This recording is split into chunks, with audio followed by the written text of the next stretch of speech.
Mais um dia abençoado que o Senhor nos dá. Coloca a mão no coração, por favor. Vamos falar com o Senhor. Deus querido, Pai amado, é com muita alegria, Senhor, que nós estamos aqui na sua presença.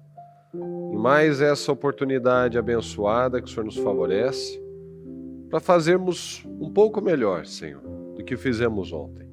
De tomarmos decisões, de termos coragem para assumir o nosso papel como cristãos, como homens, como mulheres de Deus. Mais um dia que o Senhor nos favorece. E nós somos gratos por isso. Somos gratos, meu Pai, porque o Senhor tem nos sustentado, o Senhor tem nos mantido até este momento.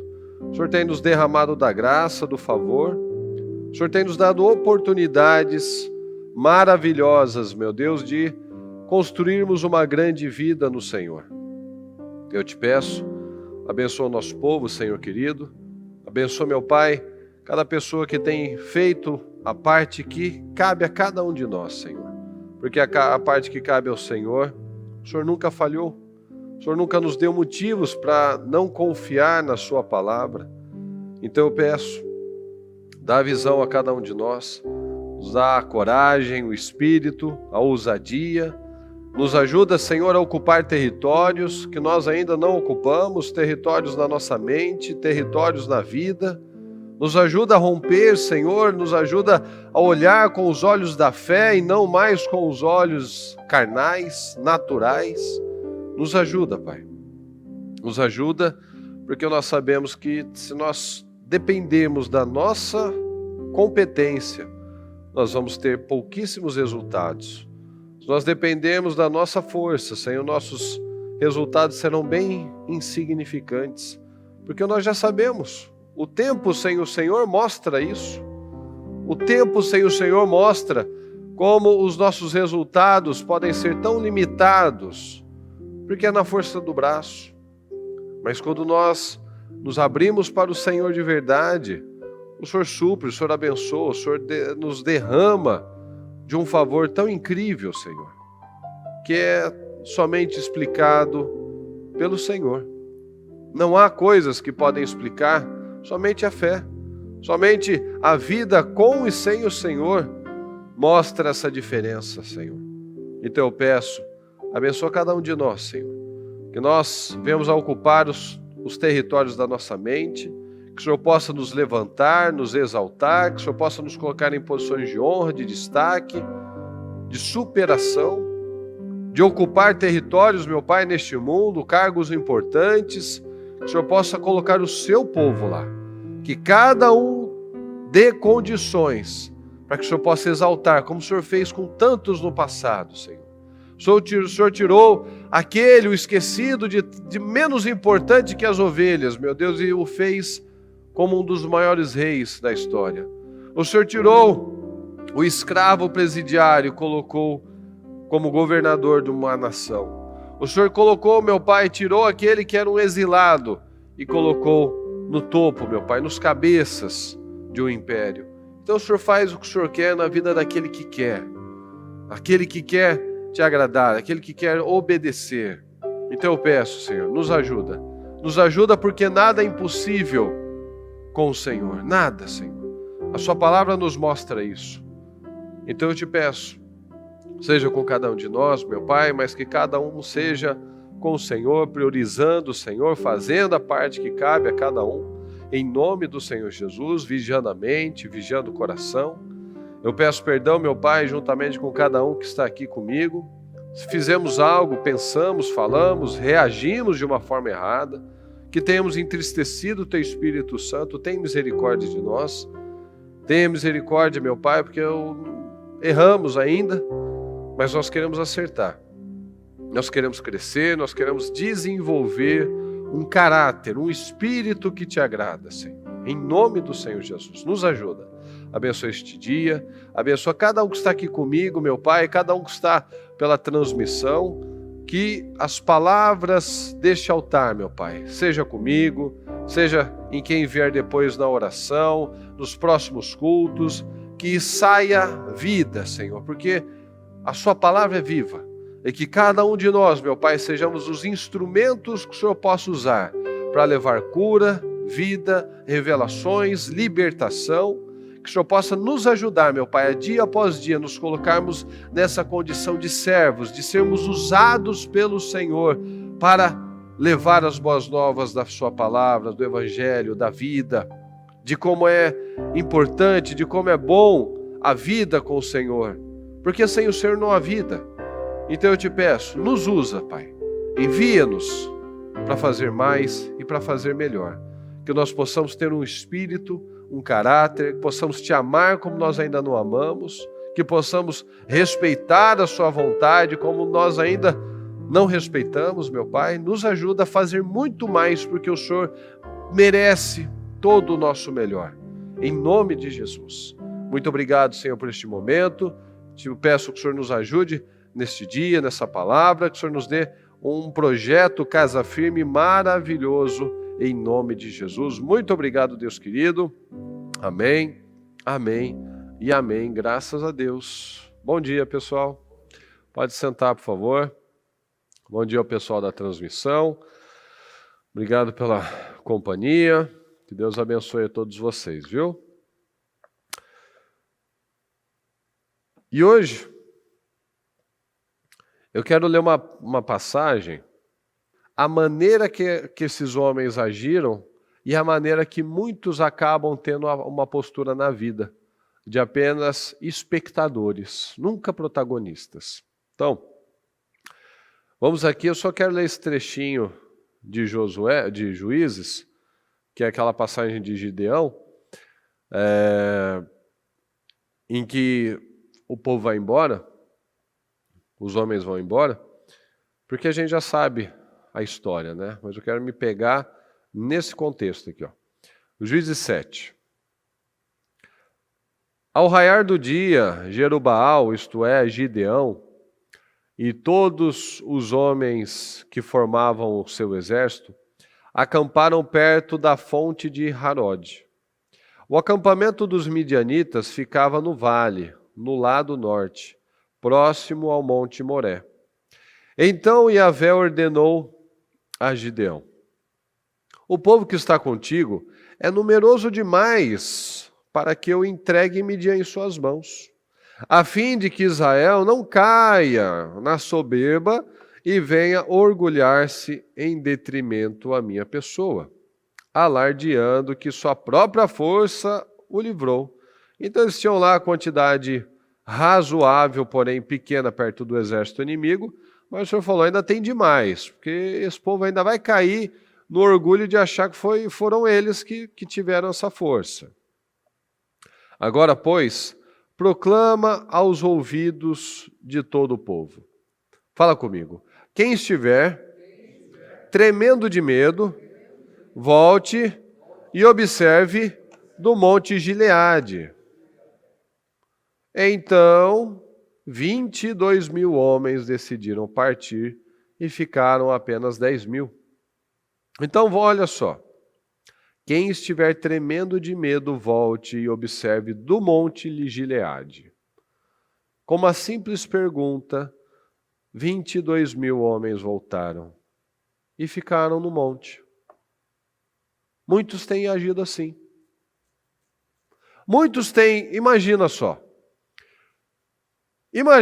esses 22.000 subindo no monte, ficavam lá observando, talvez, não sei como é que era ali a configuração do terreno, mas vamos supor, se eles foram embora, eles ficaram lá, observe do monte, então eles foram para um lugar alto, então você tem uma visão melhor. Então veja que ainda tinham 10.000, aí talvez eles estavam lá assistindo, nossa, um vai para lá, outro vai para lá, tal.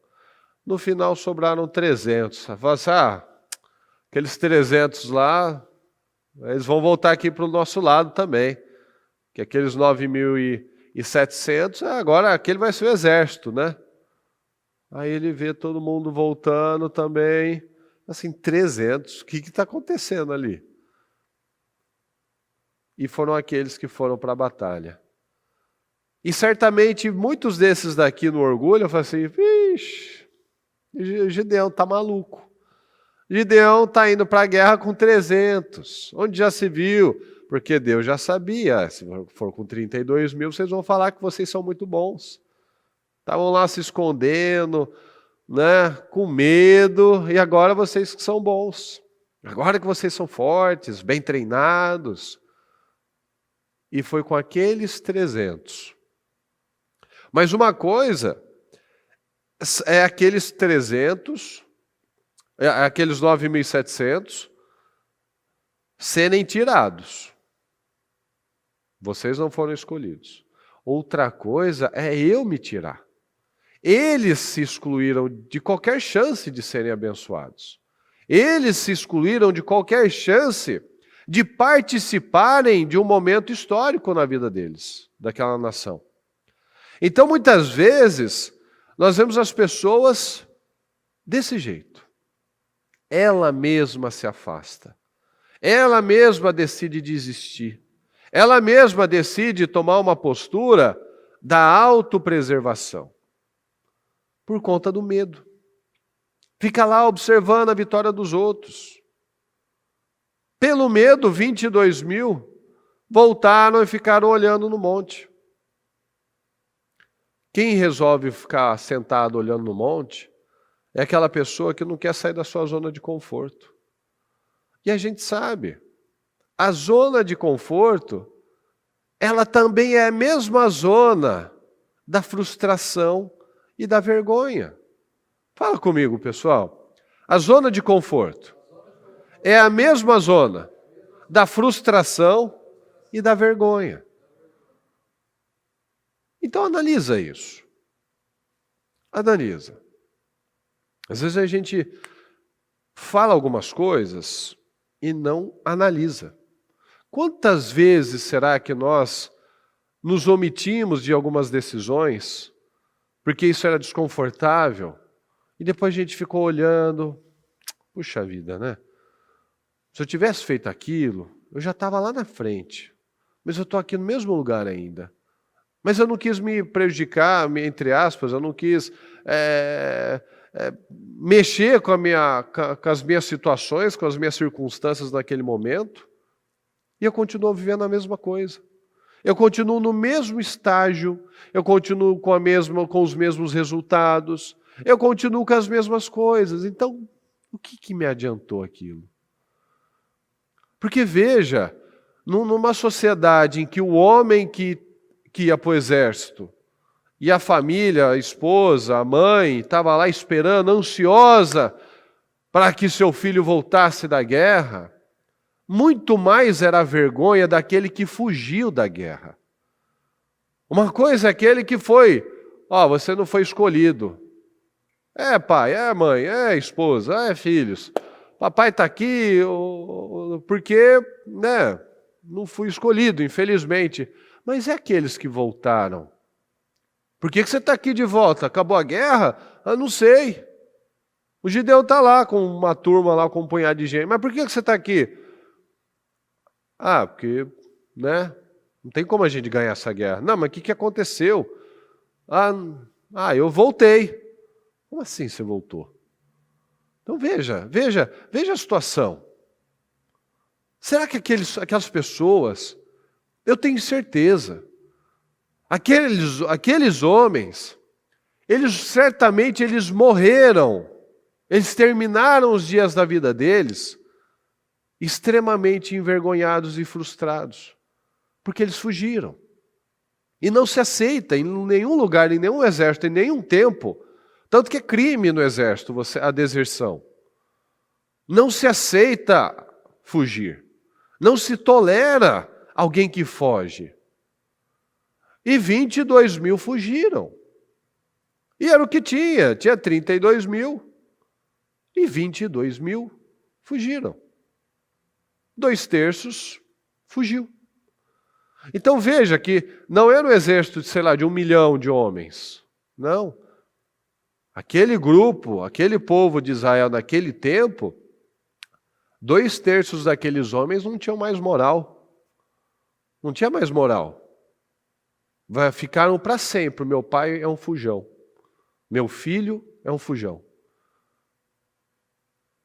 Meu marido é um covarde. Olha só, olha o peso disso. Isso é muito sério. Então as pessoas são travadas, travam pelo medo e ficam lá, sendo espectadores da vida, batendo palma para os outros, ou pior, invejando os outros, porque aí não tem nem humildade, né? Ele erra em todos os lados. É na entrada e na saída ele está fazendo coisa errada. Ele olha e inveja o outro. Porque vai falar o quê? Gideão e 300, vai falar o quê? Porque o que para ele foi mais fácil? Porque sempre vai ter alguém que vai descobrir alguma coisa que para o outro, porque se ele tivesse feito diferente, ele não teria fugido. Não, está dentro da pessoa. Ninguém chamou Davi, ele não fugiu. Davi se apresentou. Davi não entrou nessa conversa. Porque todo dia de manhã e à tarde, os bonitos iam lá, perfilavam lá o exército, o homem aparecia, xingava todo mundo, blasfemava, chamava alguém para briga, e eles saíam correndo. Então já virou um padrão aquilo. Mas de um homem de Deus, de alguém que crê, porque o Senhor falou para Gideão, o Senhor é com você, poderoso guerreiro. No começo ele não acreditou, mas ele ficou lá pedindo um monte de sinais, tal, então vai, o senhor fez de tudo lá para convencer ele. Ele foi. Deus teve muita misericórdia e paciência, porque realmente ele estava meio que naquela situação sozinho. Então Deus nos dá provas, mas eu preciso crer primeiro. O Gideão pediu tanta prova, foi lá, fez a oferta que ele quis, depois teve que fazer a oferta que Deus quis. O Davi, por exemplo, né, ele mesmo falou, não, o Senhor já me abençoou em várias situações, ele vai abençoar de novo. Então, veja que eles não conseguiram nada sem primeiro ter mostrado a Deus uma atitude de fé, mostrado que eles confiavam realmente no Senhor, na palavra do Senhor.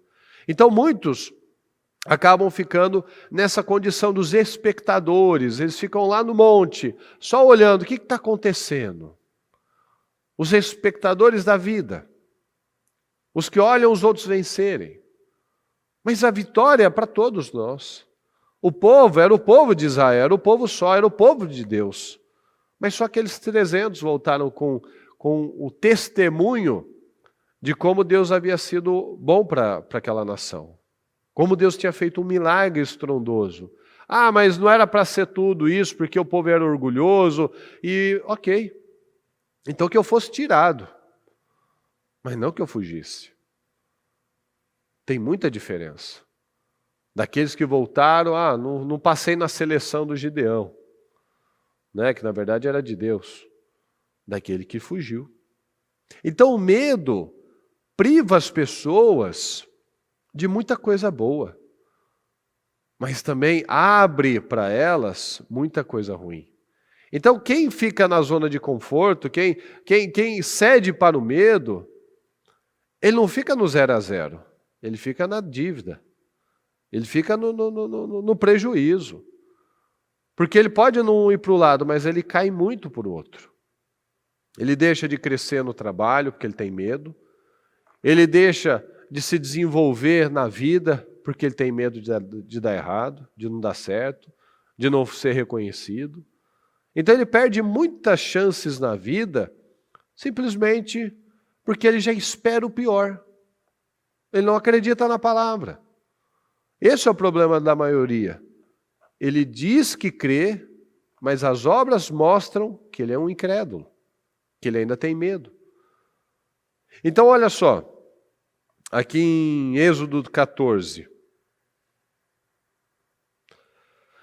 Quando o faraó se aproximou, os filhos de Israel levantaram os olhos e eis que os egípcios vinham atrás deles. Tiveram grande medo. Fala, tiveram grande medo. Então os filhos de Israel clamaram a Yahvé. Essa daí eu já fiz um culto sobre isso. Fala comigo. Então os filhos de Israel clamaram a Yahvé. E fizeram o que na sequência? E reclamaram a Moisés. Então a gente vê que começa bem, mas não termina bem. Porque vem a ansiedade. Não está acontecendo. Meu Deus, está aproximando. Aí começa a reclamar. Aí perde tudo. Então os filhos de Israel clamaram a Yahvé e reclamaram a Moisés. Não havia talvez número suficiente de sepulturas no Egito, e por isso nos tiraste de lá para morrermos no deserto? Por que nos trataste assim, fazendo-nos sair do Egito? Olha só, minha mãe diria, né? Não parece verdade. Ela diria, não parece verdade isso daqui. Vocês clamaram, vocês pediram. Aí ela termina, né? Então morra, miserável. Você não queria sair de lá? Agora se posiciona. Não é isso que te dizíamos no Egito? Será que é isso que eles falavam mesmo? Deixa-nos em paz para que sejamos escravos. Não, deixa-nos para que sejamos escravos dos egípcios em paz. Cadê? Aqui, em paz. Alguém é escravo em paz? Não é algo muito retardado da pessoa falar? Pois é. Pois melhor nos fora servir aos egípcios do que morrermos no deserto. Olha a coragem. É isso que muitos fazem. Me deixa viver a minha vida em paz. Você não tem paz. Me deixa ficar no meu canto em paz. Que paz? Da solidão, da frustração? Não tem paz nisso. Não tem paz nisso. Aí a pessoa passa uma vida inteira querendo uma coisa diferente, uma vida especial, uma vida gloriosa, fica olhando lá, nossa, mas eu falo igual, se eu não me engano, não lembro agora se é o Jeremias, que ele falava, porque eu só sofro, é dia e noite só sofrendo, e blá blá blá, falando besteira, porque o ímpio está tudo bem, nada acontece de mal para ele, e para mim, eu só sofro. Quem tem paz nisso? Quem tem paz fazendo coisas erradas?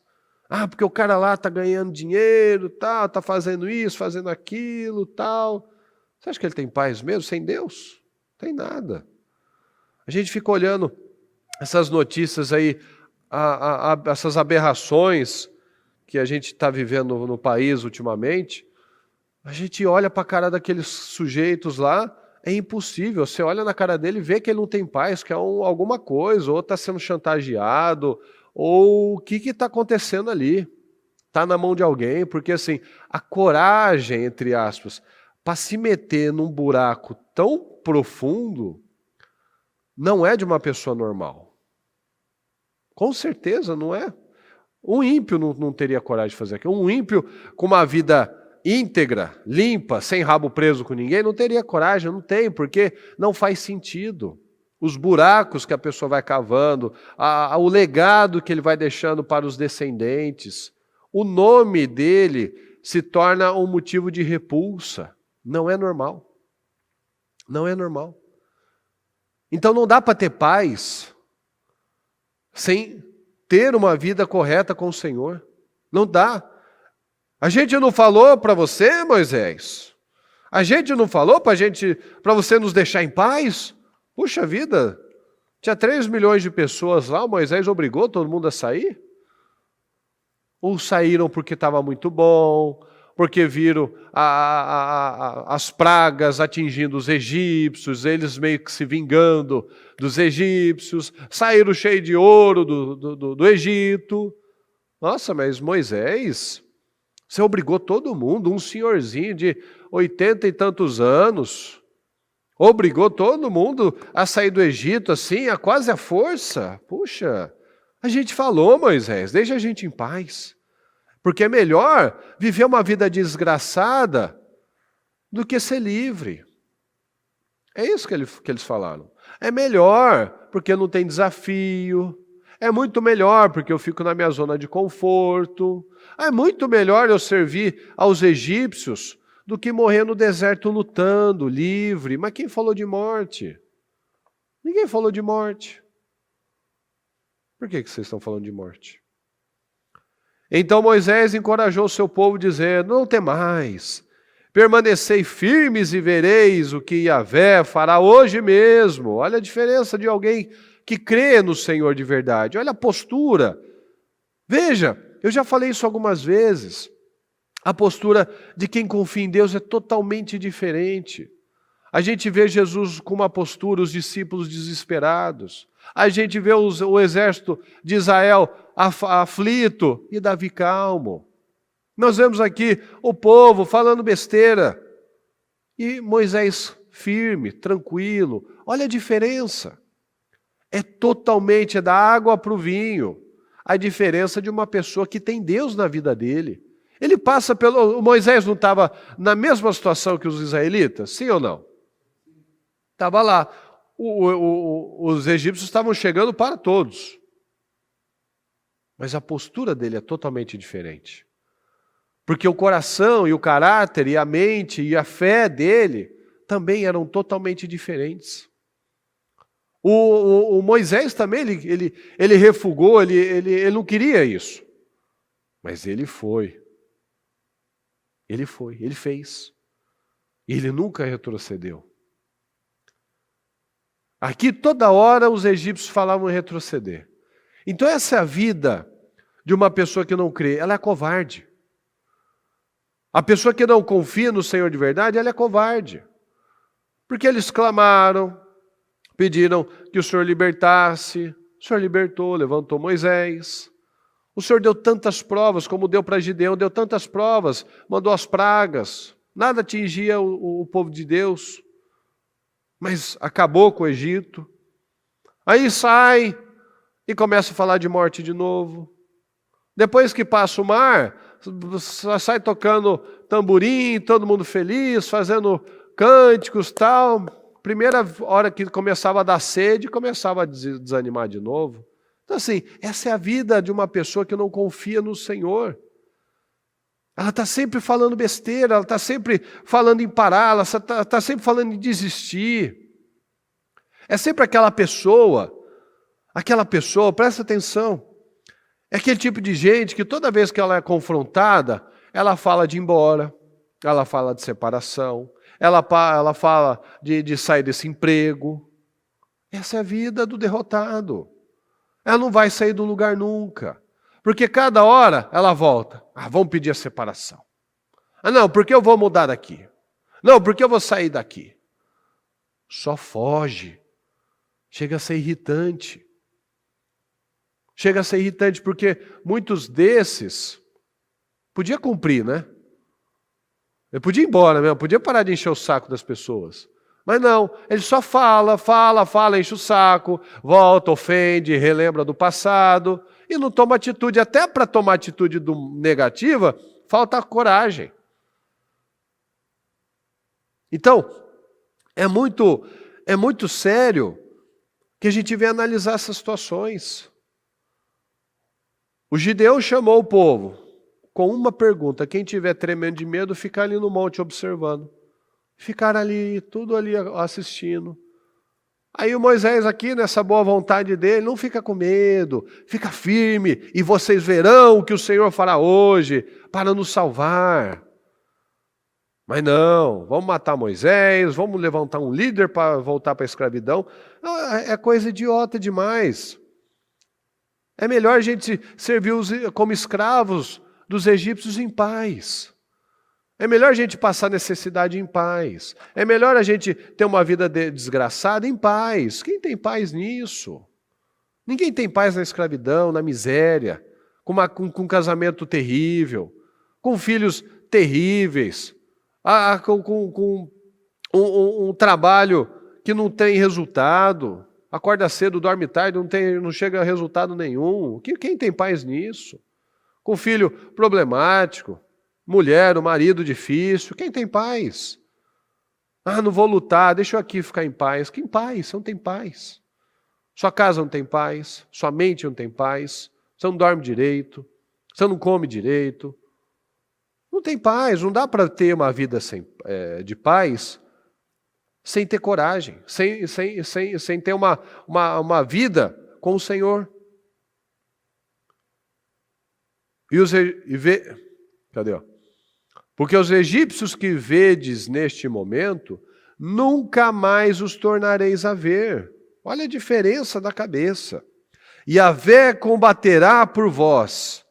Quanto a vós, acalmai-vos e ficai calados. Cala a boca. Fica calado porque a palavra nos ensina, você se passa, você até engana alguns aí que a pessoa fica na dúvida. É sábio ou não é? Não sei, está calado. Porque quando eu abro a boca, é o que aconteceu aqui, ó. Clamaram a Yahvé. Fica quieto, tá bom, fica por aí. Mas não suportaram. Reclamaram a Moisés.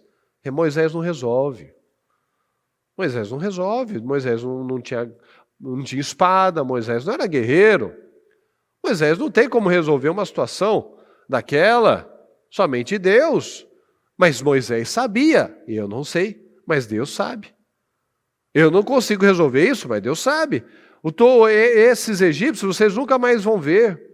O Senhor combaterá, fiquem em paz. Vocês não vão nem precisar pegar na espada, mesmo porque eles não tinham. O Senhor vai combater, fiquem em paz. Quem quer uma guerra? Quem não quer uma guerra dessa? Oh, Deus está lutando. E é assim que é a nossa vida. O Senhor luta as nossas batalhas quando nós confiamos nele, quando nós acreditamos, quando nós temos a postura certa, quando a gente fecha a boca. E o que sai da nossa boca são palavras corretas. Então eu estou num problema financeiro, eu vou continuar trabalhando. Não vou falar de me matar, de pedir empréstimo, de pedir ajuda para o cunhado. Eu não vou me meter nessas frias. Eu vou continuar confiando no Senhor. E Ele batalhará por mim.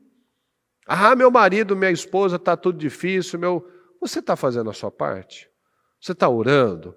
Você pega a sua Bíblia, você une com a sua família, você está lá, mas não está adiantando nada, você está fazendo. Não, mas é que não está, você está fazendo a sua parte. O Senhor, Yahvé, combaterá por vocês. Eu estou fazendo a minha parte.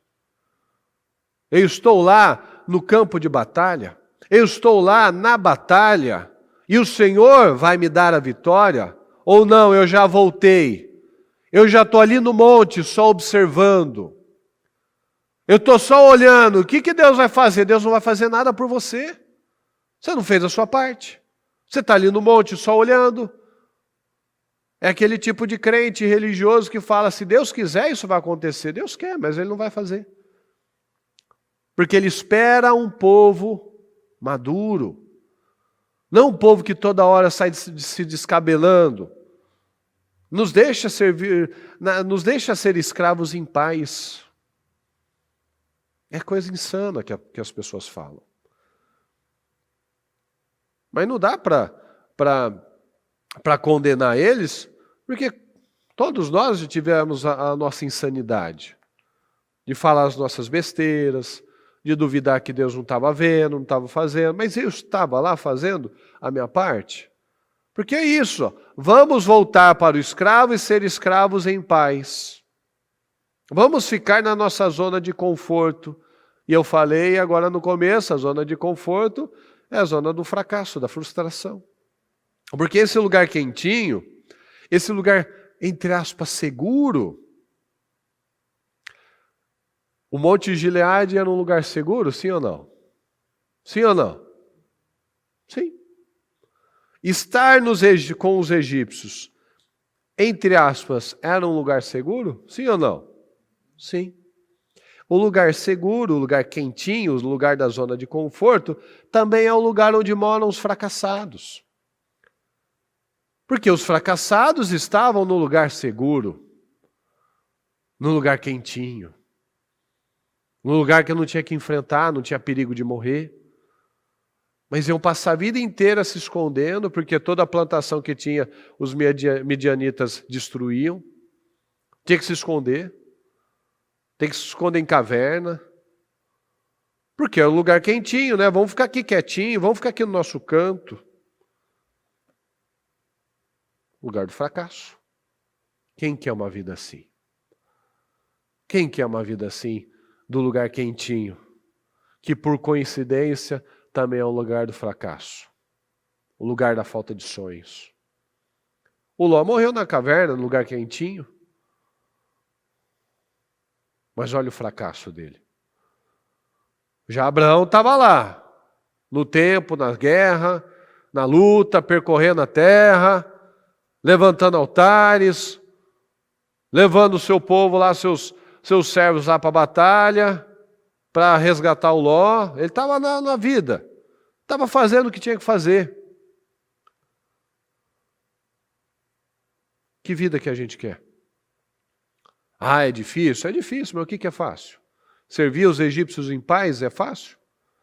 Servir como escravo de alguém, estar sob o jugo de alguma coisa, de pessoas, da opressão, dos meus sentimentos, dos meus medos, servir a esse jugo, essa desgraça de sentimento, viver no passado, gente vitimista.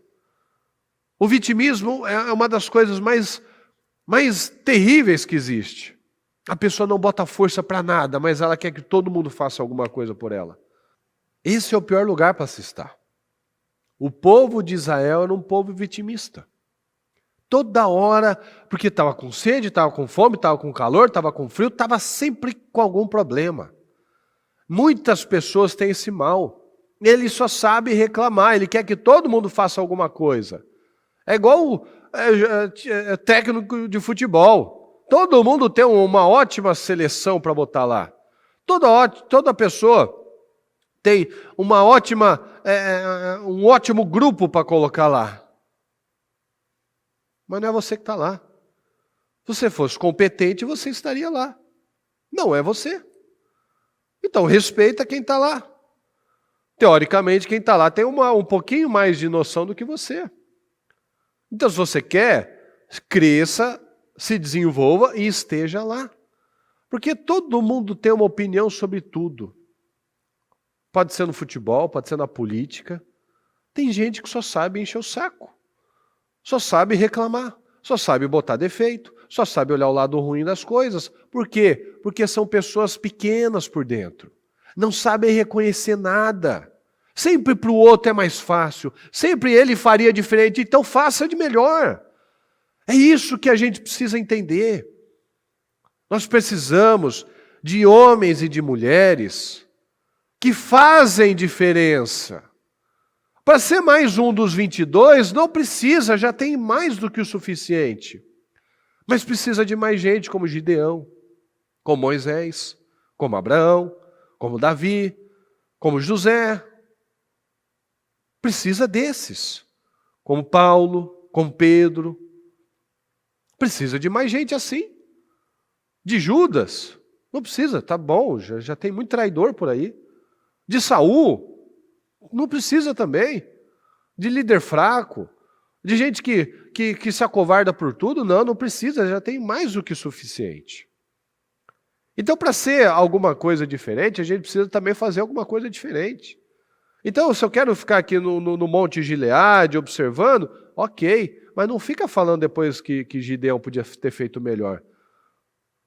Não vem encher o saco do Davi, que Davi errou nisso, errou naquilo, ele podia ter sido um rei melhor. Vai lá você então. Por que você não foi lá matar o gigante? Ah, não, então abriu a boca, falou, porque não fez, acabou, esse é o fato. Esse é o fato. Não foi, não se apresentou, teve 40 dias de oportunidade, não quis fazer. Então, não reclama. Porque o outro está testemunhando, você está plantando, você fez o que ele fez. Você está sempre na igreja, você prioriza Deus, ou você troca Deus por um cliente, troca Deus pela final do futebol, e que é uma grande vida. Então, são escolhas. A vida é feita de escolhas. Todos os dias você tem uma semente. Que semente você tem plantado? A disciplina é uma semente. A disciplina no começo é motivo de tristeza, mas depois traz paz, justiça. Então, às vezes, você não quer acordar cedo, fazer uma atividade física, você não quer ler um livro, você não quer ter uma boa atitude com as pessoas, ser educado, ser gentil, ser equilibrado. Você não quer, beleza, não quer. São suas sementes, são suas escolhas. Mas depois não reclama que seu casamento é uma porcaria, não reclama que a sua saúde está uma decadência, não reclama que você nunca sai do lugar, que você não cresce, que você não desenvolve no seu trabalho, porque está sempre fazendo igual e ruim. Não estuda, não faz um curso, não lê, você olha no histórico do celular, não tem um vídeo da palavra, não tem um vídeo para você saber ser um profissional melhor, otimizar, se organizar, ter disciplina. Mas tem um monte de vídeo de alguém falando mal do outro, tem um monte de vídeo de coisinha que é engraçadinha, mas que não te acrescenta em nada. Então, a vida é feita de escolhas. É o que a gente sempre fala. Tem todo tipo de pessoa, mas o dia tem 24 horas. Por que alguns fazem tanto, outros não fazem nada? É falta de foco. É querer ficar num lugar confortável. Ah, não quero, depois eu vejo. Aí está lá, não produz na faculdade. Por quê? Desfoca. Aí chega na época de entregar o trabalho, fazer a prova, fazer o TCC, aí fica naquela loucura, aquela semana doida, vira à noite para tentar entregar, paga monografia, compra a monografia pronta tal. Ah, mas vai lá, tem o canudo, tem a foto, a mamãe está lá batendo palma para você. Ai, meu filho, que orgulho, ele se formou em advogado. Não é assim que às vezes fala, né? Ele não terminou, ele não é bacharel em direito, ele se formou para advogado. Tem aqueles lá que não sabem, né? Como tem ainda o martírio, quase o calvário, né? A via crucis da OAB, mas aquela mamãezinha mais simples fala, ele se formou para advogado. Infelizmente, quando você forma para o direito, você não é nada. O médico, ele é médico. O enfermeiro é enfermeiro, o engenheiro é engenheiro, o advogado não é nada. Então, ainda tem o outro martírio. Mas está lá a mamãe, batendo palma, com o canudinho, abraçado no filho, lá tal, que não estudou, não está sabendo de nada, não, comprou o TCC, mas ele se convenceu. O importante é passar. Ok. O tempo vai dizer o fruto dessas escolhas. Igual quando a gente estava na escola, né? Tirando 5, estava bom. O amiguinho aqui virava um pouquinho para o lado, a gente olhava a prova dele, depois na próxima ele olhava a nossa, tá? E a gente ia bem nessa. Então, mas depois fazia falta. Depois tem que ficar com aquele lápis lá, com a tabuada no lápis, que a professora não deixava no dia da prova de matemática, porque não estava fazendo a parte que tinha que fazer. Então, se eu não faço a minha parte, por que eu vou esperar que Deus faça a dele? Se eu peço para ter uma grande vida, eu não tenho que enfrentar os desafios? Mas não, qualquer coisa eu falo, vou parar, vou desistir, vou mudar de cidade, de país, vou mudar de emprego, de casamento, vou mudar de tudo. Porque eu quero servir aos egípcios em paz. Então, por medo das coisas, o medo é inerente. Será que Davi não ficou com medo lá? Mas ele fez. Moisés, é claro que ele teve medo, ele mostra que ele estava com medo, mas ele fez. Aí que está a diferença. Aquele que quer uma vida grandiosa não é que ele é um robô, ele não tem medo, ele só tem coragem. É porque ele faz mesmo com medo. Então todo problema traz um desconforto, mas ele também traz crescimento. Então o medo é medo de errar, é medo de ser rejeitado, é medo de ficar sozinho, então eu aceito qualquer tranqueira, qualquer coisa. O medo de não receber aquela venda, aquele dinheiro, então eu vilipendio o meu trabalho, eu aceito menos, eu aceito receber qualquer coisa com medo de receber nada, mas é aí que está. A sua confiança não pode estar nos homens, tem que estar em Deus. Tem que estar em Deus. Aí você nunca sai do lugar, você vive vendendo o almoço para pagar a janta e não sai do lugar, mas na primeira pressão, está muito caro, não, tá bom, vamos fazer assim. Não, essa comissão está muito alta, vamos diminuir então. Não, porque o cliente tem sempre razão. Aí a pessoa vai se anulando, depois fica lá chateada, frustrada, puxa, trabalhei, suei e não estou vendo negócio. Claro, você não se valoriza. Por que tem médico que cobra 3.000 a consulta sem retorno? Tem médico de 1.000, de 2.000, mas tem o médico de 100, de 200, de 300. O que acontece? O cara está... porque para... Não, para... Não, a cabeça, vamos sair desse padrão. Não tem nada de, porque foi mais fácil. O cara estuda, o cara se renova. Vamos sair do médico então. Vamos para o advogado. Todo mundo passa o mesmo processo. Todo mundo faz a mesma prova. Então não tem essa, não, porque para ele, não.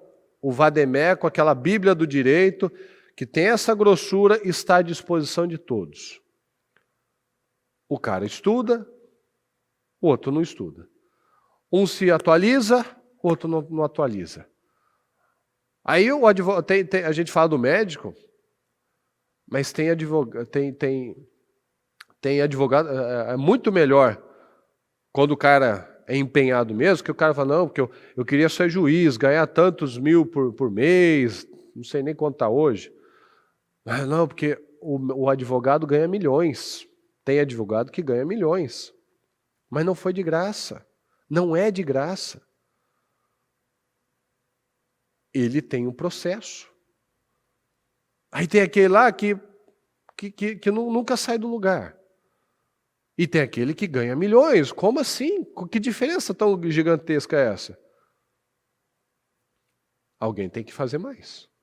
Se eu quero mais, eu tenho que fazer mais. Então, assim, tudo na vida é assim. Mas se der errado, e se der certo? Por que eu vou ficar olhando sempre para o lado negativo das coisas? Mas se eu não conseguir? E se Deus te capacitar? Por que a gente vai ficar olhando sempre para, como diz, né, naquela frase, né, para o copo meio vazio? Por que eu não posso olhar para o copo meio cheio? Olhar com olhos bons? Se seus olhos forem bons, seu corpo terá luz. Mas se seus olhos forem maus, seu corpo será cheio de trevas. Então eu tenho medo de ser criticado, eu tenho medo de dar errado, eu tenho medo de não conseguir, e o outro acredita, não, vai dar certo, se não conseguir eu tento de novo. É assim, todos os bilionários, eles contam essa mesma situação. Erraram, faliram 3, 4, 5, 6 vezes, quebraram várias vezes, mas eles não desistiram. Diferente daquele que, não vou fazer porque vai que dá errado, ele nunca sai do lugar. Ou aquele que foi, alguma coisa não deu errado, e ele parou. Os vencedores, eles aprenderam com cada erro para não fazer novamente. E eles subiram. Então aí que está a diferença. A minha postura. Olha aqui em Tiago 1,25. O Evangelho é a lei perfeita, fala que dá liberdade às pessoas. Se alguém examina bem essa lei e não a esquece, mas o que ele tem que fazer? Apõe em prática. Deus vai abençoar tudo que essa pessoa fizer. Não, mas isso daí não pode estar na Bíblia. Tá na minha. Não sei se está na sua, mas na minha está. O Evangelho é a lei perfeita. O Evangelho, as boas novas, é a lei perfeita, que dá liberdade às pessoas. Você para de ser escravo. Você para de ser escravo do medo, você para de ser escravo do passado, você para de ser escravo daquelas crenças de incapacidade, de inferioridade, porque Ele nos dá liberdade. Você começa a enxergar, é possível, eu posso, Deus me capacita, essa vida abençoada é para mim também, então eu tenho liberdade. Se alguém está à disposição, se alguém examina bem essa lei e não a esquece, porque olha só, o Moisés passava pelas mesmas coisas que aquele povo, mas o povo esquecia de toda a promessa que o Senhor fez, que eles iriam para uma terra que mana leite e mel. Moisés não. Moisés não esqueceu. Por isso que a atitude dele era sempre a correta. Porque ele não se esqueceu. O Senhor disse que a gente vai passar e nós vamos chegar. O povo toda hora falava, eu não vou chegar, não vai acontecer, vai dar errado. Então, se alguém, se você examina bem essa lei e não a esquece, porque é igual aquela frase que a bispa já falou, que eu não sei quem falou, que nós precisamos ler a palavra, ouvir a palavra todos os dias, porque nós nos esquecemos dela todos os dias. Então, não sei se foi Agostinho, se foi Lutero, alguém que falou. Então, a gente tem que ouvir, ler a palavra todos os dias, porque nós nos esquecemos todos os dias. Mas quando eu tomo uma decisão, e aquilo faz parte de mim, eu não esqueço, mas eu ponho em prática aquilo que eu ouvi, Deus vai abençoar tudo que essa pessoa fizer. O Evangelho traz liberdade. A religião escraviza. É só a gente olhar Jesus lidando com as pessoas. Os religiosos eram totalmente escravos. E o Senhor trazia a liberdade para aquelas pessoas. Porque aquele que tem uma mente escrava, aquele que não é livre, ele tem valores baixos. Ele é assistencialista. Ele espera um herói e não um Deus. Ele espera que sempre alguém vai fazer alguma coisa por ela, por mim, por você. Porque ela é assistencialista, é a mente dela. O que vão fazer por mim? Que é o povo de Israel. É o povo de Israel. Moisés, você não vai resolver o nosso problema? Então vamos te apedrejar. Você não vai resolver o nosso problema? Então eu te odeio. Vamos voltar para o Egito. Tem uma frase que eu acho que eu falei semana passada, que eu falo assim, por que você me odeia se eu nunca te fiz nada? Se eu nunca te ajudei? Por que você me odeia se eu nunca te ajudei? Porque tem uma frase que depois como é que fala? Depois da bênção vem a ingratidão. É isso que muitos fazem. Quanto mais você ajuda algumas pessoas, mais elas se sentem no dever de te cobrar mais. E quando você não consegue mais, ou já deu um limite, ou você bota um fim naquilo, ela te odeia. Aí você foi um ingrato, você não ajudou, você não apoiou, mas tudo que fez não foi considerado. Então depois da bênção vem ingratidão. A pessoa fala, puxa, podia ter feito mais. Ou podiam ter feito nada. Aí você pelo menos não ia ter esse problema na sua cabeça. Se não tivesse feito nada pela pessoa, ela nunca ia poder falar, puxa, nunca me ajudou. Pois é, quando ajuda, aí que reclama. Aí que é ingrata, porque, veja, toda hora que quanto mais Deus fazia, mais eles odiavam Deus. Quanto mais Moisés estava lá, calma, vamos fazer assim, vai dar certo, tal, mais eles ficavam duros. Parece que é assim, parece que é para provocar mesmo. Parece que é igual quando você está tentando conversar numa boa com uma criança que está querendo chorar. Tem hora que você tem que botar um limite. Chega, fecha a boca, engole de choro, cheio de graça. Porque quando você está assim, não, filho, aí que abre o bocão. Não, calma, não faz assim, vamos ver assim, porque a hora que der, não quero. É assim. Chega uma hora, você tem que, chega, fica quieto. Então vai lá para o quarto se acalmar. Não, já parei. Porque é isso. Às vezes, quanto mais você tenta remediar a situação, mais aquilo lá parece que se volta contra você. É uma coisa triste. E tem uma coisa você fala de uma criança, tá tudo certo.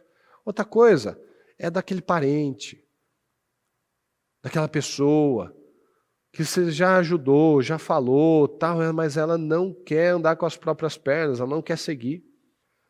Porque ela fica lá esperando, o que vão fazer por mim? Eu tenho que fazer por mim. Eu tenho que fazer por mim. Nós precisamos ser protagonistas da nossa vida, fazer parte dos 300. E não dos 22 que ficaram lá observando o Gideão e os 300. Eu tenho que fazer a minha parte. Provérbios 28. Os ímpios fogem, mesmo quando ninguém os persegue. Mas o justo é corajoso como um leão. O ímpio nem sabe o que está perseguindo ele, mas ele já está correndo. Mas o justo é corajoso como um leão. As experiências que nós temos com o Senhor, elas nos fortalecem. Elas nos deixam corajosos. Cada batalha que Davi tinha, ele ficava melhor. Ele aproveitava, ele crescia com aquilo. E o Senhor o abençoava, porque o Senhor o dava vitórias a Davi. Então, cada situação que nós fazemos com Deus, nós nos tornamos mais fortes. Mas se eu nunca enfrento nada, que força é essa que eu vou ter? Se eu nunca encaro os problemas, eu não vou ter força, eu não vou ter coragem. Mas se eu tomo posição, se eu tomo a minha atitude, Deus vai fazer na minha vida. Porque é o que eu já falei, Deus não faz mágica, Deus faz milagre. Nós cooperamos com o Senhor. A coisa não vem, plim, mudou. Não, nós construímos aquela mudança. Nós trabalhamos e Deus vai fazendo as coisas acontecerem. Então decisões precisam ser tomadas. Eu preciso ter a coragem, eu preciso ter essa força, porque a palavra nos diz, nós somos corajosos. Fala, eu sou um leão. Eu sou um leão. Você é um leão. Você tem que ter a postura, a coragem, a ousadia de um homem, de uma mulher de Deus. Não de como diz os antigos, você é homem ou um saco de batata? Não, eu sou um homem. Sou um leão. Sou corajoso. Não quero ficar lá no monte observando, não. Eu quero ser protagonista, eu quero participar dessa vitória. Eu quero estar no meio dessa vitória, fazer parte desse grupo. O grupo dos vencedores. É isso que nós precisamos entender. Ele não pode ficar apenas aí no estado só de reclamar. De reclamação o mundo já está cheio. De vitimista o mundo já está cheio. Mas de vencedores, de líderes, de pessoas corretas, precisa de mais. Então quais as decisões que nós tomamos hoje? Nós vamos ficar com medo, assistindo as pessoas testemunharem, as pessoas vencerem, ou pior, ficar lá invejando, ficar lá criticando, ficar lá tentando descobrir por que para ela foi mais fácil, ao invés de eu me posicionar e fazer a minha parte. Nós precisamos mudar isso. Nós precisamos entrar ainda mais nesse estilo de vida, nesse caráter, de ter essa coragem. De não sair da nossa boca mais, eu vou parar, eu vou desistir, eu vou voltar para o Egito, quero ficar aqui no meu canto em paz. Não, eu vou fazer o que eu tenho que fazer. Se eu quero realmente uma vida abençoada, eu vou fazer o que eu tenho que fazer. Eu não vou mais ficar falando de problema, eu vou falar com o problema. Eu não vou ficar lá olhando para que o que para o outro foi melhor ou não. Não, o outro está sendo fiel, o outro está sendo íntegro, o outro está sendo excelente. Eu vou então buscar isso. Pronto. Se aconteceu para o outro, vai acontecer para mim. Se Deus fez com um, Ele pode fazer na minha vida. Eu só preciso dar condições para que Ele faça. Amém, pessoal? Fique em pé, por gentileza.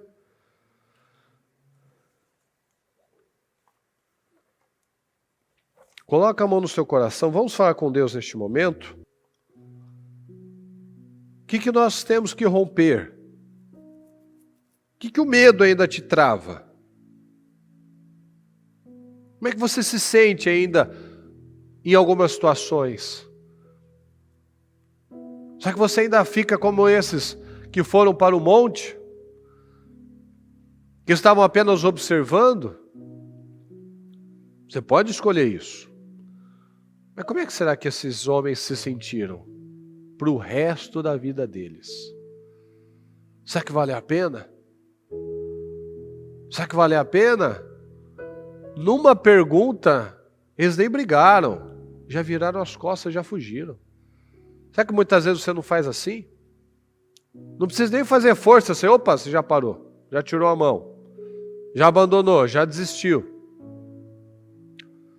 E quando você analisa algumas áreas da sua vida, ou todas elas, você não chega nessa conclusão? Puxa vida, hein? Era para eu estar lá na frente. Puxa vida, tal situação podia estar lá muito melhor. E está aqui ainda. Está no mesmo lugar. Está 1, está 2, está 3, está 5, está 10 anos, da mesma forma essa área, porque eu nunca botei um basta. Porque eu nunca botei um chega. Então que decisões você toma hoje? O justo, ele é intrépido como um leão. O ímpio, ele foge, mesmo que ninguém esteja perseguindo. Ele nem está vendo de onde vem o perigo. Nem tem perigo, ele está correndo já. Com ameaça, vai que dá errado, vamos embora. O justo não.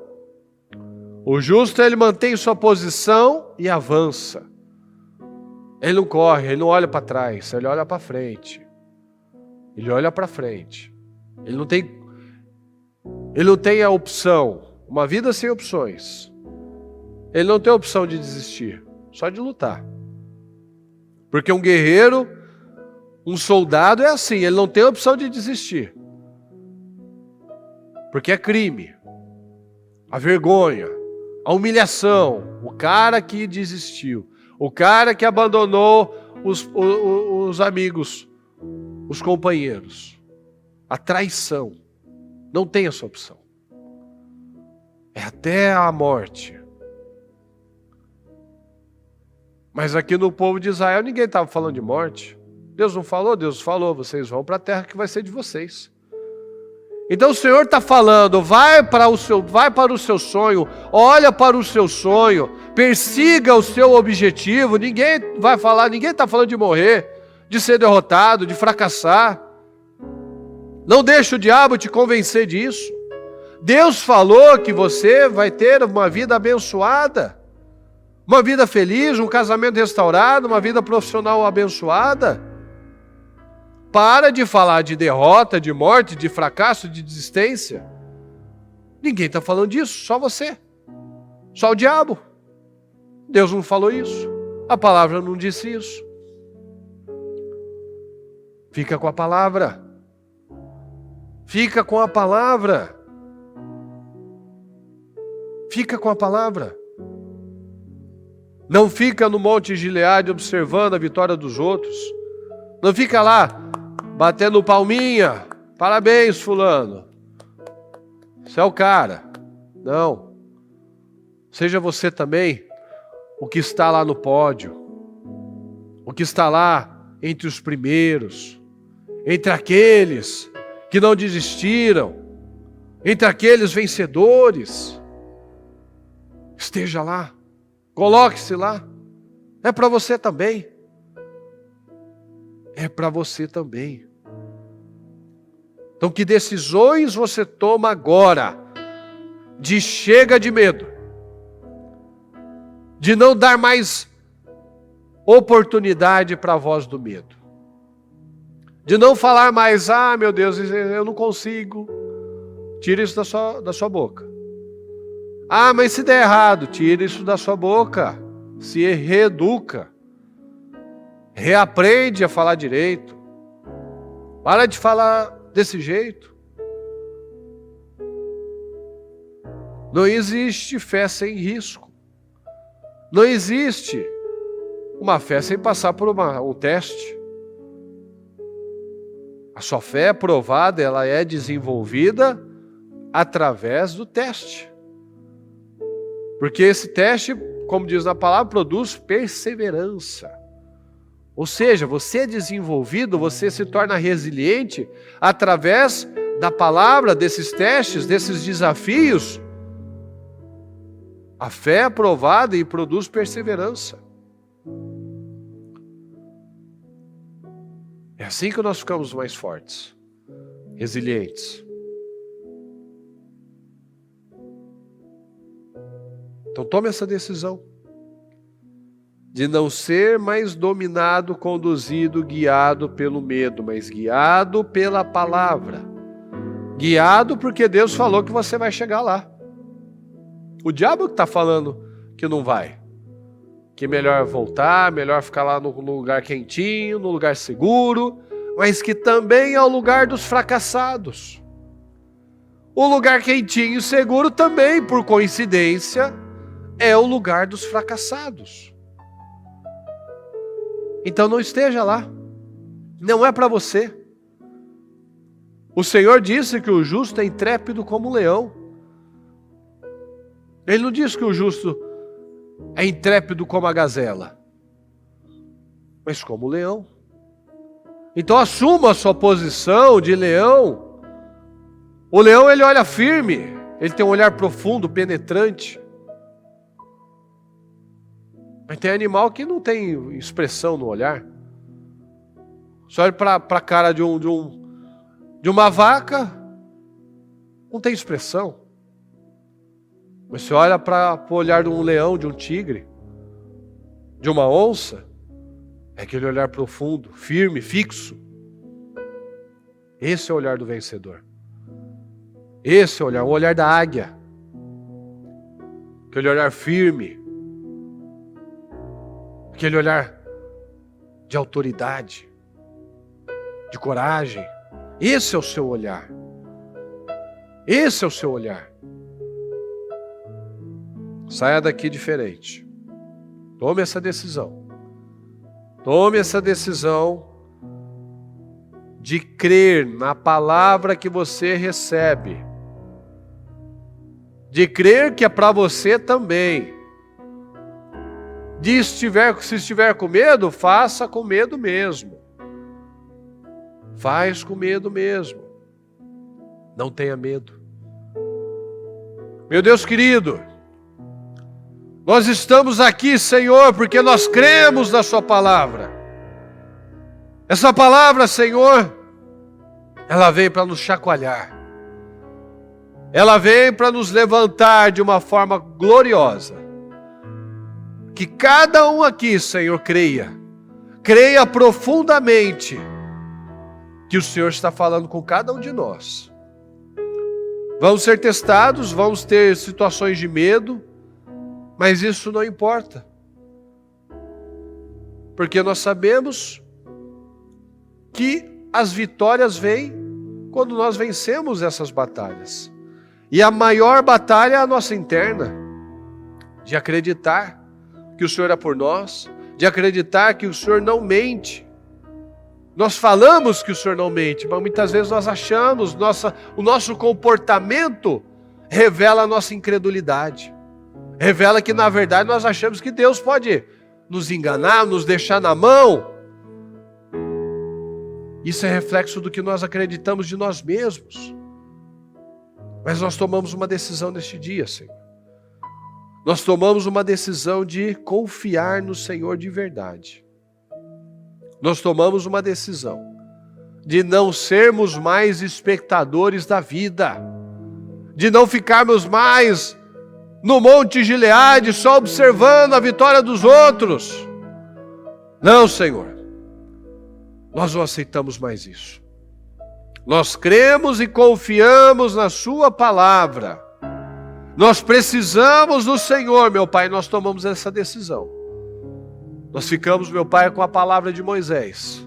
O Senhor lutará por nós, mas nós vamos aqui permanecer no lugar certo. Nós não vamos falar de retroceder, nós não vamos falar de parar, nós não vamos falar de desistir, nós não vamos parar de falar de nada.